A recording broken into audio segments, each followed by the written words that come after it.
여러분, 집을 지을 때 아무 돌이나 중요한 자리에 놓지 않습니다. 특히 기초가 되는 돌, 모퉁이를 잡아주는 돌은 더 신중하게 고릅니다. 겉으로 보기에는 괜찮아 보여도 균형이 맞지 않으면 버립니다. 크기가 맞지 않으면 제쳐둡니다. 건축자의 눈에 쓸모없다고 판단되면 그 돌은 한쪽으로 밀려납니다. 그런데 오늘 본문은 놀라운 이야기를 합니다. 사람들이 버린 돌이 있습니다. 건축자들이 보고 이건 쓸 수 없다 하고 밀어낸 돌입니다. 그런데 하나님은 그 돌을 집의 가장 중요한 돌, 머릿돌로 세우십니다. 이것이 오늘 본문의 중심입니다. 사람의 판단이 마지막 판단이 아니라는 것이죠. 사람들이 버렸다고 끝난 것이 아닙니다. 세상이 가치 없다고 말해도 하나님이 세우시면 가장 중요한 자리에 설 수 있습니다. 시편 118편은 감사의 시예요. 그런데 이 감사는 편안한 자리에서 나온 감사가 아니죠. 시인은 위기를 통과했습니다. 사람에게 실망했고 권력자에게 기대할 수 없었고 원수들에게 둘러 쌓였고 죽음 가까이까지 갔던 사람이에요. 그런데 그 자리에서 하나님이 그를 건지셨습니다. 그래서 시인은 마지막에 이렇게 고백합니다. 여호와께 감사하라. 그는 선하시며 그의 인자하심이 영원함이로다. 오늘 우리는 이 말씀을 통해 세 가지를 좀 보려고 합니다. 어디로 피해야 하는가, 무엇으로 이기는가, 그리고 하나님은 누구를 세우시는가입니다. 8절과 9절을 보겠습니다. 여호와께 피하는 것이 사람을 신뢰하는 것보다 나으며 여호와께 피하는 것이 고관들을 신뢰하는 것보다 낫도다. 시인은 아주 분명하게 말합니다. 사람을 신뢰하는 것보다 여호와께 피하는 것이 낫다는 거예요. 고관들을 신뢰하는 것보다 여호와께 피하는 것이 낫답니다. 여기서 피한다는 말은 단순히 도망친다는 뜻이 아닙니다. 위험이 닥쳤을 때 몸을 숨기고 의지하고 보호를 구한다는 뜻이에요.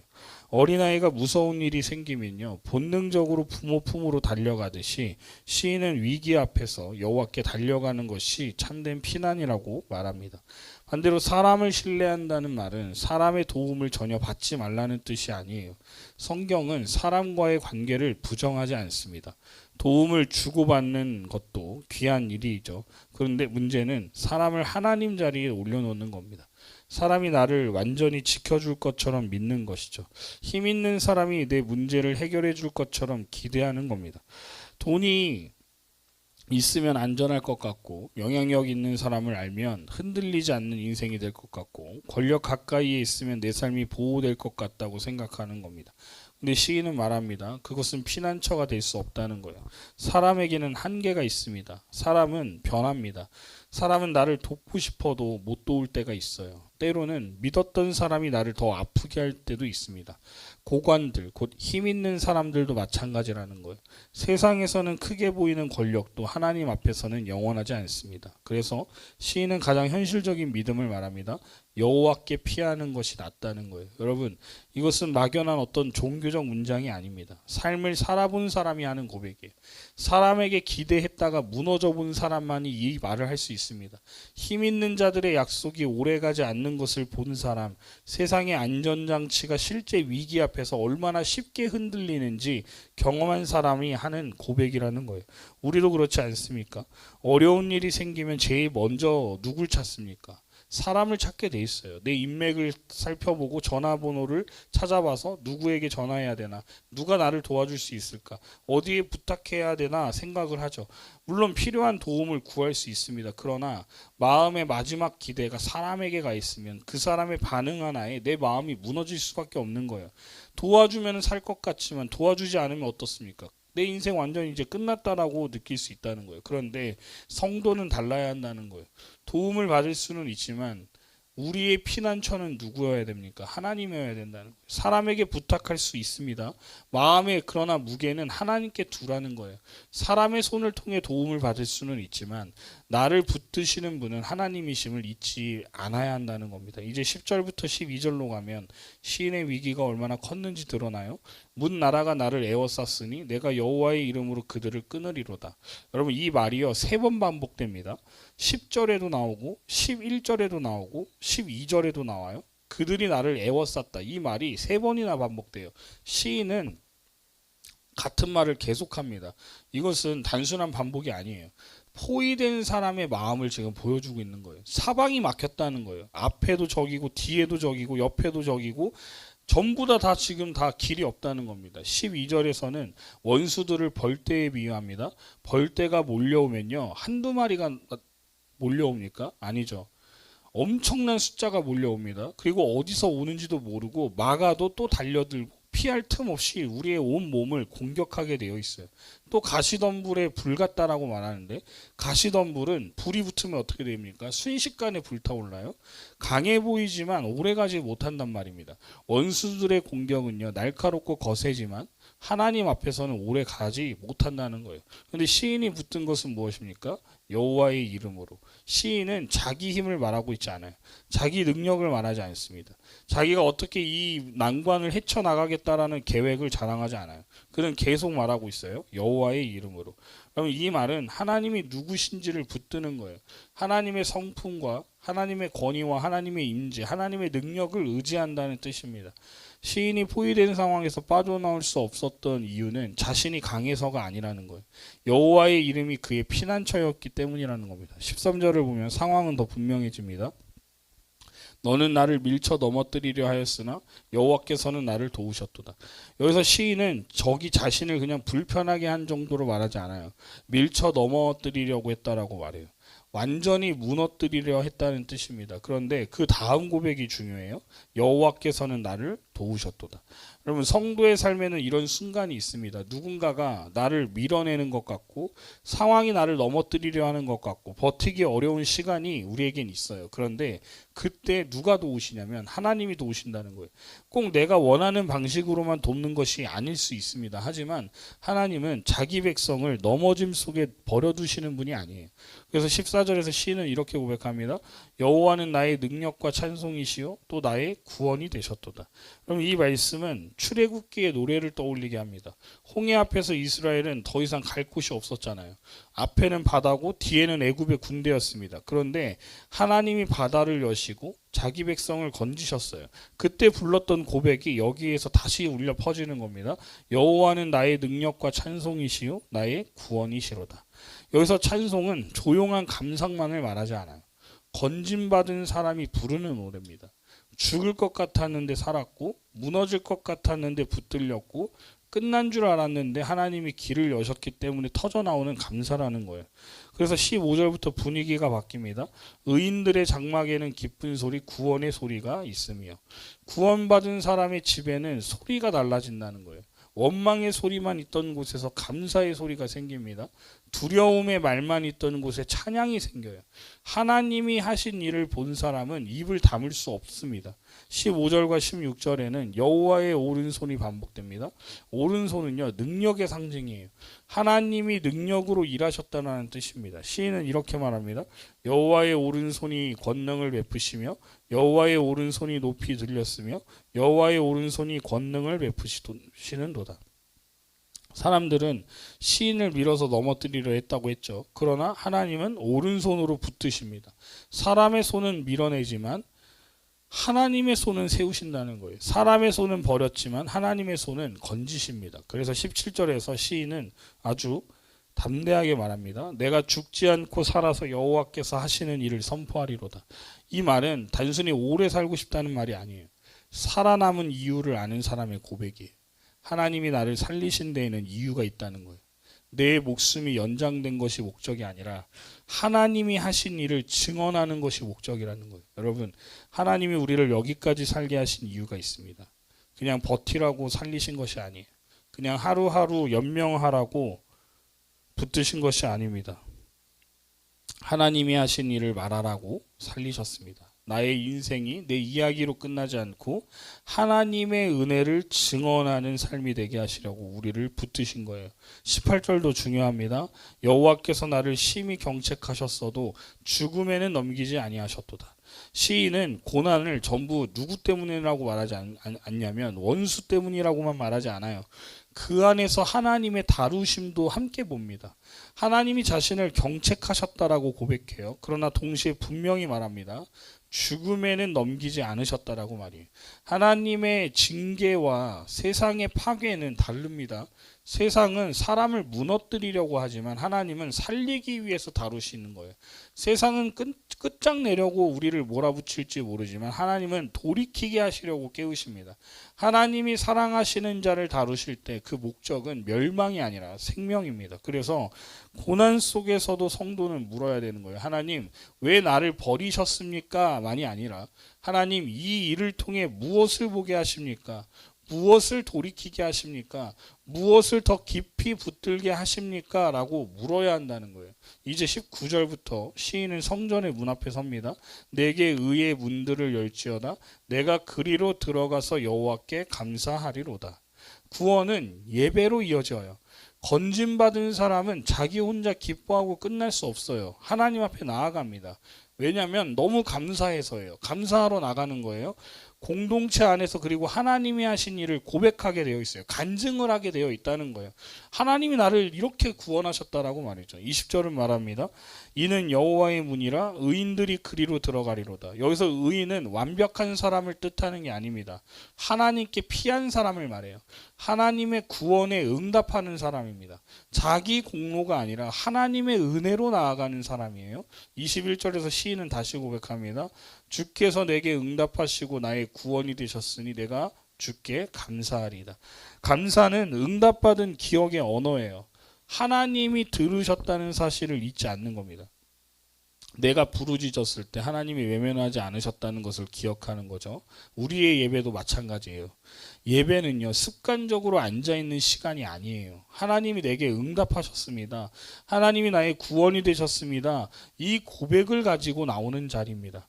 찬양도 그렇고 기도도 그렇고 헌신도 그렇습니다. 하나님이 하신 일을 기억하는 사람이 하나님께 감사로 나아가는 거예요. 그리고 22절에서 오늘 본문에 가장 중요한 말씀이 나옵니다. 건축자가 버린 돌이 집 모퉁이의 머릿돌이 되었나니. 건축자는 돌을 고르는 사람입니다. 집을 세우는 전문가예요. 그들의 눈에는 어떤 돌이 쓸모없어 보였습니다. 그래서 버렸대요. 가치 없다고 판단했대요. 필요 없다고 밀어냈습니다. 그런데 하나님은 그 돌을 집 모퉁이의 머릿돌로 세우셨대요. 여러분, 머릿돌은 단순한 장식이 아닙니다. 건물의 방향과 균형을 잡아주는 굉장히 중요한 돌이에요. 사람들이 버린 것을 하나님은 가장 중요한 자리에 두셨다는 거예요. 그럼 이것이요, 하나님의 역전입니다. 하나님은 인간의 계산을 뒤집으시는 분이에요. 사람들이 무시한 것을 들어 쓰십니다. 세상이 버린 것을 세우십니다. 여러분, 인간의 눈에는 아주 작고 약하고 쓸모없어 보일지라도 하나님이 붙드시면 구원의 중심에 설 수 있다는 거예요. 저도 마찬가지입니다. 저도 목회자가 되고 개척 지금 3년 차를 가고 있지만 그 1년 넘는 시간 동안 정말 많은 방황을 했어요. 그러니까 그 방황이 나쁜 방황이 아니라 내가 앞으로 어떤 목회를 해야 될까, 어떻게 교회를 세워나가야 될까에 대한 어떤 고민들이 굉장히 많았고 시행착오들이 굉장히 많았어요. 그럴 때 주변에서 참 많이 저에게 뭐라고 많이 했었습니다. 아, 참 애가 이렇게 끈기가 없냐. 뭔가 하나 하면은 목회자답게 열심히 해야 되는데 왜 이렇게 열심히 못할까 하면서 정말 수많은 사람들이 좋아하는 사람도 있었고 기다려주는 사람도 있었고 어떤 사람은 저를 모퉁이떨처럼 필요 없다고 버린 사람들도 있었어요. 그런데 하나님은 그 모퉁이돌 같은 저의 인생을 역전시키셔서 지금 하나님의 사람으로 하나님의 종으로 써주고 계신다는 것을 제가 정말 많이 깨닫고 있어요. 그래서 23절은 이렇게 말합니다. 이는 여호와께서 행하신 것이요 우리 눈에 기이한 바로다. 그렇습니다. 이것은 사람이 만든 반전이 아니에요. 제가 잘해서 반전이 일어난 게 아니에요. 하나님이 행하신 일이라는 거예요. 그래서 우리 눈에 기이하다라고 말합니다. 설명하기 어렵다는 말이에요. 계산으로는 맞지 않습니다. 사람들의 판단으로는 이해되지 않는다는 거예요. 하지만 하나님은 그렇게 일하시는 분이에요. 여러분, 이 말씀은 예수 그리스도 안에서 가장 분명하게 성취됩니다. 예수님은 사람들에게 버림받으셨잖아요. 종교 지도자들에게 거절당했어요. 그래서 십자가에 못 박히신 거 아닙니까? 세상은 그분을 실패자로 봤단 말이에요. 그러나 하나님은 그 예수님을 다시 살리셨고 구원의 머릿돌로 세우셨습니다. 예수님 자신도 이 말씀을 인용하셨습니다. 사람들이 버린 돌이 머릿돌이 되었다는 말씀이 바로 자신에게서 이루어졌다라고 말씀하셨어요. 십자가는 사람의 눈에는 버림과 실패처럼 보였지만 하나님의 눈에는 구원의 길이었어요. 그래서 우리는 버림받은 자리에서도 절망하지 않습니다. 사람들이 나를 어떻게 판단했는지가 내 인생의 결론이 되면 안 돼요. 뿐만 아니라 우리는 우리 눈에 보이는 그 연약하고 부족해 보이고 믿음 없어 보이고 뭔가 제대로 못할 것 같고 쟤는 왜 저렇게 할까, 저게 무슨 신앙생활일까라고 하면서 함부로 판단하고 재단에서 모퉁이돌이라고 버린 듯이 하면 됩니까, 안 됩니까? 안 된다는 거예요. 왜냐하면 하나님이 어떻게 그 사람을 쓰실지 모르기 때문이에요. 세상이 나를 어디에 밀어냈는지가 마지막이 그래서 아닙니다. 하나님이 세우시면 됩니다. 하나님이 붙으시면 되는 거예요. 하나님이 머릿돌로 삼으시면요, 우리가 무시하는 그 사람도, 그 버려진 돌도 하나님의 집을 세우는 귀한 돌이 된다는 거예요. 24절은 이어서 말합니다. 이날은 여호와께서 정하신 것이라 이날에 우리가 즐거워하고 기뻐하리로다. 하나님이 버린 돌을 머릿돌로 세우신 날, 그날은 하나님이 정하신 날이래요. 그러므로 성도는 그날을 기뻐합니다. 하나님이 일하신 날이기 때문이에요. 하나님이 인간의 판단을 뒤집으시는 날이기 때문입니다. 하나님이 구원을 이루시는 날이기 때문입니다. 이제 25절로 가면 공동체의 간구가 나와요. 여호와여 구하옵나니 이제 구원하소서. 여호와여 우리가 구하옵나니 이제 형통하게 하소서. 여기서 이제 구원하소서라는 간구가 바로 호산나의 의미와 연결돼요. 예수님이 예루살렘에 들어가실 때 사람들이 외쳤던 말이 뭐였습니까?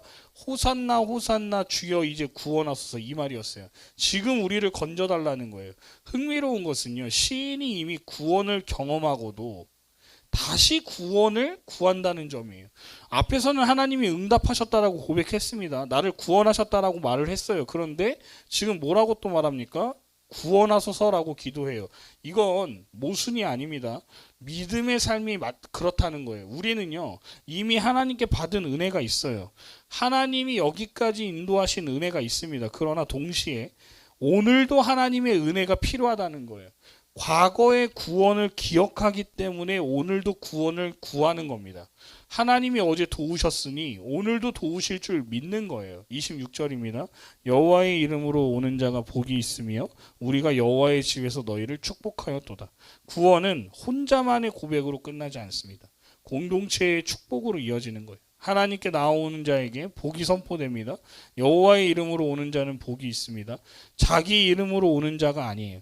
자기 공로를 들고 오는 자가 아닙니다. 여호와의 이름으로 오는 자, 곧 하나님께 피하고 하나님의 은혜를 붙드는 자가 복이 있다고 말합니다. 27절은 제단의 장면으로 이어져요. 여호와는 하나님이시라 그가 우리에게 빛을 비추셨으니 줄로 재물을 제단불에 맬지어다.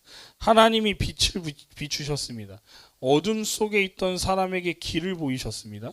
죽음 가까이에 있던 사람에게 생명의 길을 여셨습니다. 그런데 그 빛을 받은 사람이 어디로 가고 있다고 지금 나와요? 제단으로 가고 있어요. 그럼 이게 중요해요. 구원받은 사람의 마지막 자리는 자기 자랑의 자리가 아니에요. 승리를 과시하는 자리가 아닙니다. 제단입니다. 하나님께 드리는 자리예요. 하나님이 나를 건지셨으니 이제 내 삶을 하나님께 드리겠다라는 자리로 나아가야 된다는 거예요. 성경이 말하는 승리는 단순히 내가 원하는 것을 얻는 것이 아닙니다. 참된 승리는 하나님께 드려지는 사람이 되는 거예요. 원수에게서 건짐받은 사람은 이제 자기 욕심의 종으로 돌아가지 않습니다. 하나님께 속한 사람으로 살아가는 거예요. 마지막 28절과 29절에서 시인은 개인의 감사와 공동체의 찬양을 하나로 묶습니다. 주는 나의 하나님이시라 내가 주께 감사하리이다. 주는 나의 하나님이시라 내가 주를 높이리이다. 이 고백은 개인의 고백입니다. 주는 나의 하나님이십니다. 시인은 공동체 속에 있지만 하나님 앞에서 자기 신앙을 분명히 고백해요. 남들이 믿는 하나님이 아니라 나의 하나님입니다. 조상들이 고백한 하나님이 아니라 나도 고백하는 하나님이라는 거예요. 공동체의 찬양 속에서 나 자신의 감사가 살아나는 거죠. 그리고 마지막 29절은 처음 고백으로 돌아갑니다. 여호와께 감사하라. 그는 선하시며 그의 인자하심이 영원함이로다. 처음에도 이 말씀이 나왔고 마지막에도 이 말씀이 나와요. 시의 이 전체를 감싸는 고백입니다. 하나님은 선하시다. 하나님의 인자하심은 영원하다. 이것이 이 시편의 결론입니다. 여러분, 오늘 본문은 우리에게 분명하게 묻습니다. 너는 지금 어디로 피하고 있냐는 거예요. 너는 무엇을 의지하고 있냐는 거예요. 너는 사람의 판단을 마지막으로 믿고 있냐, 아니면 하나님의 판단을 믿고 있냐고 우리에게 질문합니다. 사람은 서론에도 말씀드렸지만 우리를 도울 수 있지만 우리의 피난처가 될 수는 없어요. 권력이 커 보이지만 우리의 구원이 될 수는 없습니다. 세상은 어떤 사람을 버릴 수는 있지만 하나님은 그 버린 돌을 머릿돌로 세우실 수 있습니다. 우리 바른교회가 이 믿음 위에 서길 바랍니다. 사람의 힘보다 하나님께 비하는 교회, 위기 속에서도 여호와의 이름을 붙드는 교회, 건진받은 은혜를 예배와 감사로 올려드리는 교회가 되길 바랍니다. 그리고 우리 각자의 삶도 그렇게 되길 바라요. 누군가의 평가 때문에 무너지지 맙시다. 세상의 기준에서 밀려났다고 끝난 것처럼 여기지도 맙시다. 하나님이 세우시면 됩니다. 하나님이 붙드시면 돼요. 하나님이 버린 돌을 머릿돌로 세우시는 분이기 때문이에요. 예수 그리스도께서 바로 그 머릿돌이시라는 것을 여러분 기억하십시오.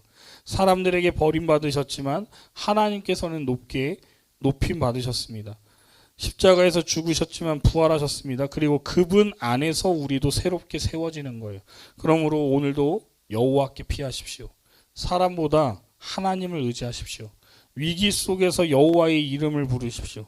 그리고 건진받은 은혜를 가지고 하나님께 나아와 감사하는 저와 여러분들 되시기를 주님의 이름으로 축원드립니다.